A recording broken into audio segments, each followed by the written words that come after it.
The early 1970s were a time of sit-ins, peace rallies, and environmental activism, a trend reflected in the next monster outing from Japan, 1972's Godzilla vs. the Smog Monster. This time, Japan's best-loved lizard was used to deliver an ecological message about his homeland's serious pollution problems. Feeding, growing ever more deadly on smog. Nothing man can do can stop the smog monster. You had something called Yokkaichi asthma in the city of Yokkaichi because the pollution in that city and all over the nation was terrible, and this film kind of addressed that problem. Other casualties are expected to exceed 30,000. Will Godzilla, man's friend, be vanquished?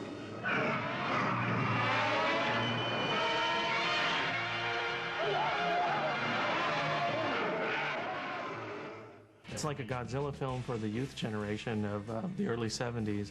You had these nightclubs with the liquid blobs being projected on the walls, very groovy, and the girl dancing wearing nothing but what appears to be body paint. But despite trendy storylines, Godzilla seemed to be a weak imitation of his once dynamic self. Godzilla ran out of steam in the mid to late 70s, and movie-making styles had changed so much then.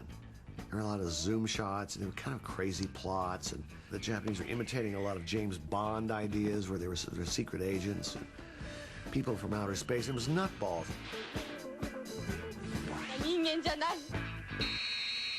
But if Japanese monsters were slipping at the box office, they remained a beloved fixture on television, thanks to reruns and the Saturday morning cartoon series, The Godzilla Power Hour. Up from the depths, 30 stories high, breathing fire, his head in the sky, Godzilla, Godzilla. I grew up in Los Angeles where every Sunday afternoon they would play on the Creature Feature the old Godzilla movies, and I would watch these growing up, and I loved the films.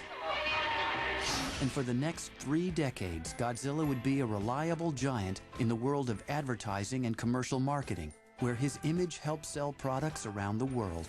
A lot of things from Japan have reached America's heart. Holy cow, it's the monster! Some big and some small. This year, Chevrolet is bringing you 2 of the smaller. New Sprint Turbo imported to go like a bat out of Osaka, and Chevy Spectrum with European styling that's built in Japan.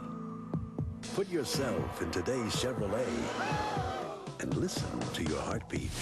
That just shows how popular Godzilla was internationally, that, you know, here's this creature from Japan, this uniquely Japanese monster that is so well known around the world that it'd be used to sell, you know, almost anything.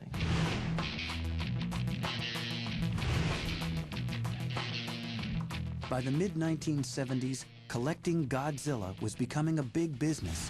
And since then, the size and sophistication of the Japanese monster collectible market has continued to grow. The U.S. put out a model kit. It was through their Aurora model company, and that was a big success. Japan recognized that, and they started to put out their own little vinyl toys based upon a similar likeness. And since those were so popular, they just decided to hit all the main characters like Baragon and Rodan, Ghidorah. The rarest toy in my collection would no doubt have to be the bronze Godzilla. That's the goal of every collector, to obtain that figure. And when I got that figure and opened it out of that box, I was just amazed and in love with that toy. Depends on your budget or how intense you want to go. There are collectors that just live Godzilla, and I imagine their house is just nothing but Godzilla. They probably name their pets after Godzilla monsters. Toho's been very savvy about connecting with the Godzilla fan base. They've produced a high-end series of toys, computer games, comic books. So they know how to capitalize on the followers of Godzilla.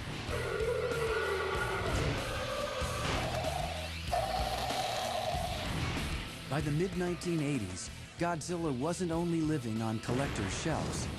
After a decade away from movie theaters, he was ready for another big screen close-up. In 1984, Godzilla's creator, producer Tomoyuki Tanaka, decided to take Godzilla back to basics with a direct sequel to the 1954 classic that started it all. The result, Godzilla 1985, went on to become a financial success across Japan. This film was distributed in the United States by New World, and they came up with this great idea of bringing Raymond Burr back to reprise the role that he played in the first Godzilla film. What's interesting is that his character in the first film was called Steve Martin, but by this time, Steve Martin, the actor, was really popular and well known, so they were afraid of calling him Steve Martin on camera because they thought people would laugh, so they just called him Mr. Martin. After the success of Godzilla 1985, Toho handed its revived franchise off to a new generation of movie makers. But after a decade of hit sequels, Godzilla's box office fire was once again fading. And in 1995, Japan's favorite monster met an explosive end in Godzilla vs. Destroya. Godzilla vs. Destroya, Godzilla actually nukes out at the end and he has a meltdown. It was a pretty exciting film, and you kind of feel sorry for Godzilla at the end when you realize that this might be his last stand. The poetic thing about all of this is that Tomoyuki Tanaka, who produced the first Godzilla film, shepherded Godzilla throughout his entire career and actually produced Godzilla vs. Destroya, and Tanaka actually died 2 years later. He followed the monster throughout its entire career up to that point. When Animal Icons returns, Japan's most famous monster goes Hollywood.